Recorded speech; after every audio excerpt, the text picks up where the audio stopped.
Game is good, game our mental food. This podcast is collaborating with Bristol Digital Game Lab, a game lab that explores game as public service, looking for potential partners to develop their own ideas. If you are interested, links are in below and you can click on it for more information. Let us give them a big hand for their contribution to this podcast. So, welcome you guys to our new episode of Press to Start. I'm your host, Tin. I'm your other host, Oliver. That's a nice slogan, man. Yeah, thank you. I'm quite creative, right? No, just joking. How's everything? I'm good. Good to be back. Yep. And pretty excited about today's new topic. Yep. Video games, completely my zone, pal. Same here. And honestly, why haven't we talking about this topic before? We have talked about films, we have talked about theaters and reality shows, all kind of entertainment, but not video games. So I think it kind of makes sense that we look into a topic that we spend most of the time in. Okay. As you know, I love gaming, and I just realized that my Rainbow Six Siege timing for gameplay are over 1,500 hours. Tim, that's a really long time. Whoa, language. Let's keep it clean for now. Well, sorry about that. I'm Jonas Silverhand though, that's what he said. This is Johnny Silverhand You can't tell that. from Cyberpunk? Yeah. Ah, I have no idea you're costuming him. So I suspect that you are a 3A gamer? Yeah. Okay, this is actually John Wick, not Silverhand. No, it's not. Anyways, today we are going to do video games, which is a bit different from our usual film, theater stuff. Do you think that game actually belong in this conversation, or do you think they are on the same level of topic? I believe so, yeah. I think for me, games are not just something to play with. Silverhand is turning into a philosopher now. Nah, well, what I mean is games can communicate ideas and feelings too, just like what films do. So what can you offer us? Well, back in the COVID period, I was playing Death Stranding. A Kojima game. Exactly! For those who don't know who Hideo Kojima is, he's a super famous and talented Japanese game creator. He's also a huge fan of films, so you can see a lot of cinematic elements in it. And for Death Stranding, they put a lot of work on CGIs, music, storytelling, cinematography and everything. What's more, they have real actors to play their roles. We've got Mads Mikkelsen, Norman Reedus, and Margaret Qualley, and so many others. Whoa, there's so many actors in it. I know this is a famous game because I heard it before from maybe social media and other platforms, but I have no idea there's so many big casting actors are included in the creation of the game. Yeah, and you know what the amazing part is? Yeah? It's the timing. You see, this story is about this American porter in the future ruined America. He has to walk across the country to bring people supplies.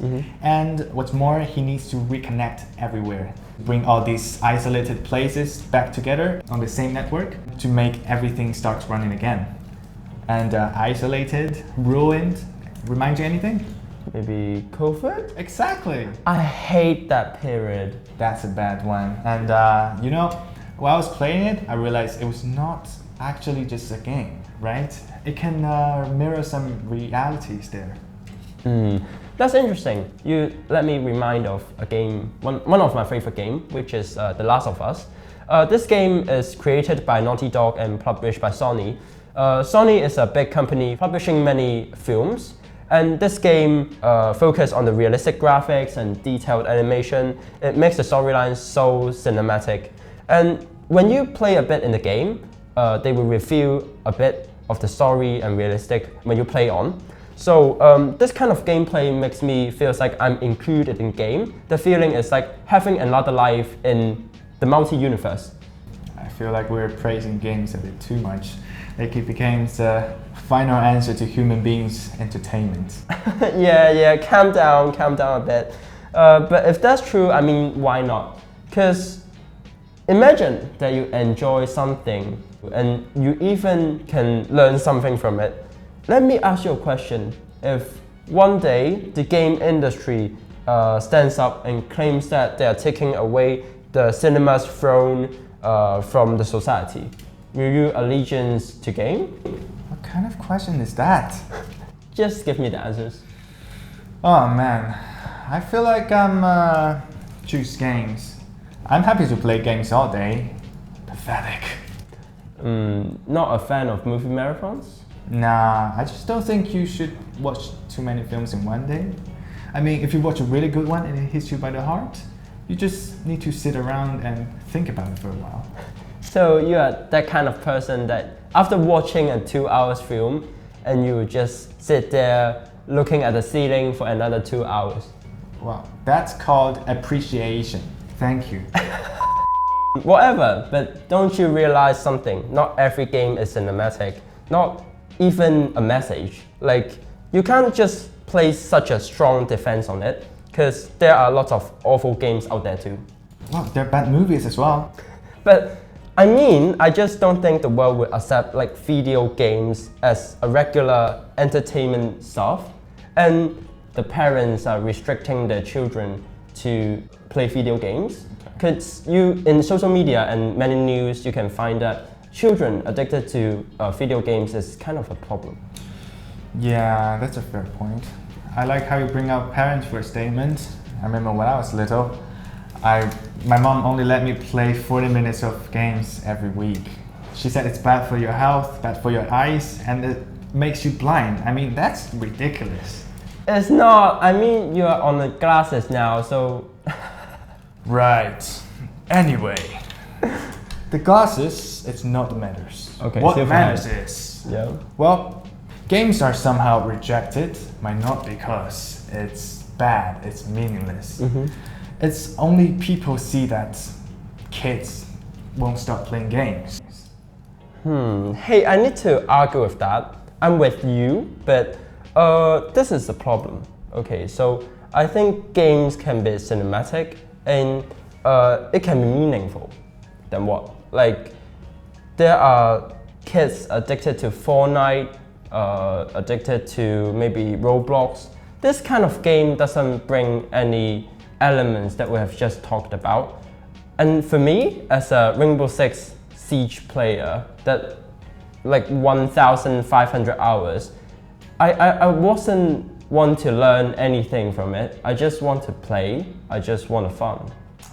Sure, but the same happens in movies, you know? There are kids watching movies all day, right? And why is it not just the way it is? I mean, it's just entertainment. So if I'm entertaining myself, why would I bother to spend this time learning something? I would just maybe be on a couch potato, sit down and watch a film, maybe Marvel, and then maybe open Rainbow Six and then shoot some people in the game. Well, what I'm saying is entertainment cannot only just be one way, right? You can, of course, you can watch Marvel to chill, and you can also go to the film festivals, look for some, art house, weird art house movies, and same thing can happen in games, right? There are deep story-driven games, and there are play all-night games. It's just people only notice the second type. Yeah, I get you. Both sides can exist, but the thing is, I don't think people would easily put maybe art house movies and cinematic games into the same category. Because don't you think that game itself is the problem? So what do we do with that? We can't just keep telling people, no, there's good games too, right? And how can we actually help this situation? Well, luckily we've got some folks from Bristol Digital Game Lab who are willing to give us some professional opinions. And they'll be here in just a minute. And yeah, I will give a minute for some answers. Oh yeah, by the way, what do you say they choose between films and games? It has to be games, right? No, I don't think so. You don't think so? Let's make a bet. I call 5 quid. Give me some easy money, man. Alright, bet. Well, now introducing the gamers, the scholars, the creative producers, okay, education givers. Stop. The mother of the dragon. Hey. Break up. Hey. Okay. Sorry just now for my colleague's stupidity. Yeah, sorry. Hi guys, how are you doing? Very well, Pretty thanks. well. Excited to be here. Well, Tia and I had a pretty big fight about video games like Death Stranding, The Last of Us, these kind of games, which are highly performed in a cinematic way, which you can kind of enjoy as watching a good film. But I think the majority opinions on the society still treat games like some waste of time, meaningless things. So have you noticed that? And what are your thoughts about it? If we agree with society, we're wasting a lot of time. No, I think, I think it's a merited opinion. Yeah. I think one thing we're really starting to see is the narrative around games is changing. There's plenty of counters to that argument that games are a sort of corrupting force. You're typically corrupting the young, typically pushing younger boys into violence. Which is statistically, incorrect. And I think now we're starting to see sort of interventions. And over the last, say, 20 years, there have been sort of projects of sort of interventions that are countering this argument. I was just reading one the other day about older people. So if people just play I think it's 30 minutes a day of video games, it's shown an improvement with sort of brain activity, which is, a counter to sort of onset Alzheimer's or some sort of neurological sort of diseases, deteriorations in the brain. So immediately there we get health science, which is immediately countering this argument. I have another question. For me, I'm a more into an entertainment game person. And for your perspective, do you think this type of entertainment still have the cultural value? Would we ever hold all of film and TV up to Hammer Horror? Or to trashy B movies? We don't judge an entire medium on that, and yet games often are judged, I think, wholly on the basis of actually quite erroneous assumptions. Grand Theft Auto is going to make everyone immediately go out and rob everyone and throw people out of cars and stuff. I mean, clearly that isn't the case, and there is actually research to back up the fact that these games don't automatically translate to behaviour in the real world. So yeah, it's challenging in terms of debate. I think it goes back to that moral panic. It goes back to how these things are framed in the media without any kind of critical thought. Sitting here listening to you both as well, for both games and films, it's like we're picking stuff deliberately because we think, it's the easiest to associate. Let's talk about how we're talking about violence. Let's look at, what are we perpetuating, just because that's so much of the lens we look at. But then, I'm thinking, well, just because a game has violence, some people might say, oh no, it's bad. It's not going to contribute because it's just this violent thing. There are some excellent films that, by all accounts, we would say are culturally groundbreaking, that have a ton of violence in them, that never talk about the way we talk about games. An example I'll use in Lord of the Rings, right? It's the most awarded film series ever. I think it won the most Oscars. Universally loved. There's a ton of violence in that. Yes, there's a narrative, but there's a ton of violence. My mom cannot sit through these films because she's like, I can't get past the violence, so I don't think it adds anything culturally, because she's like, it's just, she walked in on me watching it and she's like, oh, someone just got their head chopped off. That is not culturally significant. That means nothing. And so I'm like, you could do the same. Games, films, even like that. Okay, thank you for the opportunity to let us interview you. Wait, games or films? I choose film. What? I think I also have to go films. I don't think you expected What? that, right? Okay, whatever. Thank you guys for coming. Bye. Okay, first of all, you owe me £5. But think of the bright side. We got some answers from the professions. Yeah, okay. I like how we bring it comparable between films and games. So maybe next time we do a reverse.